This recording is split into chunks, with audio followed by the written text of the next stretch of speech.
Մայիսի 6-ի գիշերը կտրուկ սրվել է իրավիճակը Հնդկաստանի ու Պակիստանի միջև, որը բավականին լարվել էր ապրիլի 22-ին Քաշմիրում տեղի ունեցած ահաբեկչության հետևանքով։ Նախորդային գիշերը Հնդկաստանի զինուժը հարվածներ է հասցրել Պակիստանի տարածքին, հայտարարելով, որ թիրախում եղել են ահաբեկչական խմբավորումները, այլ ոչ թե Պակիստանի զինված ուժերը։ Պակիստանը սակայն պնդում է հակառակը։ Թեմայի վերաբերյալ փաստերը կհամադրի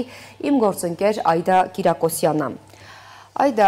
ապրիլի 22-ին Քաշմիրում տեղի ունեցածից հետո կարծես թե հարաբերական կամ թվացյալ, այո, հրադադար էր Հնդկաստանի ու Պակիստանի միջև, սակայն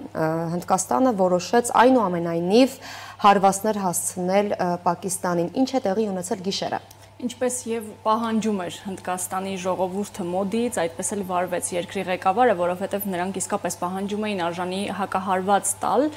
ենթադրյալ ահաբեկչական ակտին, որը ինչպես նշեցիր, ապրիլի 22-ին տեղի ունեցավ եւ տասնյակ մարդիկ զոհվեցին, ընդ որում ոչ միայն Հնդկաստանի քաղաքացիներ։ Հնդկաստանը երեք գիշեր արդեն հայտարարեց, որ Սինդուր ռազմական գործողությունն է մեկնարկում եւ այո, թիրախավորեց եւ Պակիստանի բուն տարածքում գտնվող եւ նրա կառավարման տակ գտնվող Քաշմիրում ահաբեկչական ենթակառուցվածք։ Հնդկաստանից հայտարարում են, որ Պակիստանի 9 օբյեկտի է հարված հասցվել եւ այո, դրա արդյունքում զոհվել են փաստորեն 30-ից ավելի քաղաքացիական անձինք եւ 50-ից ավելի մարդ վիրավորված է։ Պակիստանից պնդում են, որ հրթիռները հարվածել են ոչ միայն տարբեր ռազմական ենթակառուցվածքների, այլ նաեւ վնասել են 4 մզկիթ եւ 1 բժշկական կենտրոն եւ հենց այդ պատճառով են եղել այդքան թվով քաղաքացիական զոհեր։ Արդարությունը վերականգնվեց, կեցցե Հնդկաստանը նման գրառումներ են անում Հնդկաստանի տարբեր պաշտոնյաներ պաշտոնական էջերում։ Իսկ Պակիստանը պատասխան հարված հասցրել է։ Միանշանակ Հնդկաստանի եւ Պակիստանի զինված ուժերը բավականին ուժգին հարվածներ են իրար փոխադարձաբար հասցրել եւ Պակիստանի պաշտպանության նախարարությունից հաղորդեցին, որ այս հարվածներով նրանք չեն բավարարվելու, ավելին նշեմ, որ Իսլամաբադը նաեւ պաշտոնապես ՄԱԿ-ին զգուշացրել է, որ օգտվելու է իր ինքնապաշտպանության իրավունքից եւ առաջիկայում էլ ավելի ուժգին հարվածով է հանդես գալու, տեղը, ժամը ինքը կընտրի։ Նշեմ, որ ՄԱԿ-ում ամրագրված է կանոնադրության 51-րդ հոդվածով ինքնապաշտպանության այդ իրավունքը։ Մինչ այդ ուղղակի նշենք, որ Պակիստանի պատասխան հարվածից էլ Հնդկաստանում կան զոհեր, մոտ 1 տասնյակ եւ 2-3 տասնյակի հասնում վիրավորների թիվը։ Իսլամաբադը իդեպ Հնդկաստանին մեղադրում է բացահայտ ագրեսիայի մեջ եւ ընդհանրապես աշխարհին կոչ է անում Հնդկաստանին զսպել, սանձել եւ կոչ անել, որ ինքնիշխանության եւ միջազգային իրավունքի տիրույթում մնա եւ իր գործողությունները բխեն բացառապես այդ իրավունքից։ Իսկ ինչպիսին են արձագանքները ընդհանրապես աշխարհից եւ գերտերությունների կողմից։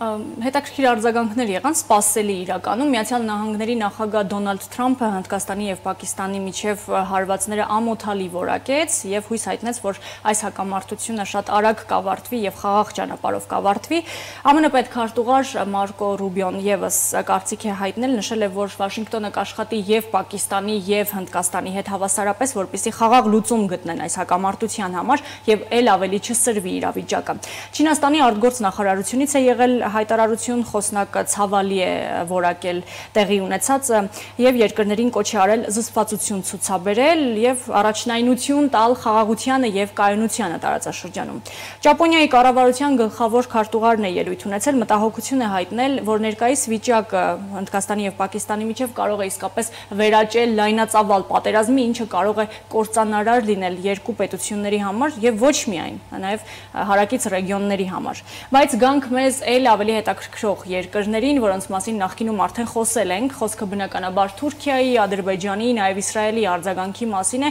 եւ նրանց կողմնորոշման։ Հնդկաստանում Իսրայելի դեսպանն է հայտարարություն տարածել այն մասին, որ Իսրայելն աջակցում է Հնդկաստանի ինքնապաշտպանության իրավունքին եւ բնականաբար շարունակելու է աջակցության ձեռք մեկնել։ Ահաբեկիչները պետք է թաքնվելու տեղ չունենան անմեղ մարդկանց դեմ իրենց նողկալի հարձակումներից, նշել է դեսպանը։ Անդրադառնանք Թուրքիային։ Թուրքիայի արտգործ նախարար Հական Ֆիդանը պակիստանցի գործընկերոջ հետ է զրուցել հեռախոսով անմիջապես իրադարձություններից հետո Եվ բնականաբար Պակիստանին կապված վերջին իրադարձությունների հետ ոգեկոչել է, գոտեպնդել է եւ ասել է, որ Թուրքիան շարունակում է աջակցել այս իրավիճակում։ Բնականաբար Պակիստանին համերաշխություն է հայտնել նաև Ադրբեջանը եւ դատապարտել է այդ երկրի դեմ Հնդկաստանի այսպիսի գործողությունները։ Նախկինում արդեն քննարկել ենք, որ թուրքական եւ ադրբեջանական ռազմական ինքնաթիռները անմիջապես ապրիլի 22-ից հետո, երբ իրավիճակը լարվեց, Հնդկաստանը պատասխան գործողություններ ձեռնարկեց, Պակիստանն էլ պնդում էր, որ միջուկային պատերազմի կարող է վերաճել տեղի ունեցողը, թուրքական եւ ադրբեջանական ռազմական ինքնաթիռները շատ արագ Պակիստան ժամանեցին, իրենց հետ հավանաբար բերելով պատշաճ ռազմական աջակցություն իրենց եղբայրական պետությանը։ Փոխարենը գիտենք, որ հնդկական մամուլն էլ գրեց այն մասին, որ Միացյալ Նահանգներն ու Իսրայելն են իրենց կողմնակիցը այս հակամարտության մեջ եւ փոխադարձաբար ռազմական ինքնաթիռներ ուղարկեցին Դելհի, որոնք բնականաբար կրկին լի էին ռազմական տարբեր հրթիռներով եւ տեխնիկայով, դրանց մասին մանրամասն քննարկել ենք։ Այսպեսով մեզ հետաքրքրող երկրներն արդեն ուղիղ եւ բացահայտ իրենց կողմնորոշումը ցույց են տալիս, բայց Հնդկաստանի ու Պակիստանի միջև ռազմական այս բախումը առաջացնում է իսկապես շատ մեծ լարվածություն ամբողջ աշխարհում եւ ամբողջ տարածաշրջանում, քանի որ խոսքը միջուկային զինանոց տնօրինող երկու պետությունների մասին է եւ այս հակամարտությունը իսկապես կարող է մեծ լայնածավալ ու վտանգավոր պատերազմի վերաճել, ինչի անմիջական կրողը կարող է լինել հենց մեր տարածաշրջանը, բայց մեկ այլ հետաքրքիր փաստի վրա եմ ուզում կենտրոնանանք, մինչև Հնդկաստանը կհարձակվեր Պակիստանի վրա եւ ուղիղ հրթիռներ կուղարկեր Պակիստան, Հնդկաստանի ղեկավարը զրուցել է Ռուսաստանի Դաշնության ղեկավարի հետ, ինչից հետո Պուտինը զանգահարել է Իսրայել եւ Իրան եւ խոսել այս երկու պետությունների ղեկավարների հետ եւ դժվար է այսպիսի հեռախոսազրույցներից եւ այսպիսի սակարկումներից հետո հասկանալ, թե քաղաքական ինչ իրադարձություն է սպասվում։ Ամեն դեպքում մինչև այս պահը տպավորություն է, որ Պակիստանը դեռ զգուշանում է, ինչից կարող է օգտվել Հնդկաստանը երկու տարբեր իմաստով՝ պատերազմի կամ խաղաղության։ Շնորհակալ եմ այդ հանգամանալից վերլուծության համար, իսկ մենք շարունակում ենք թողարկումը։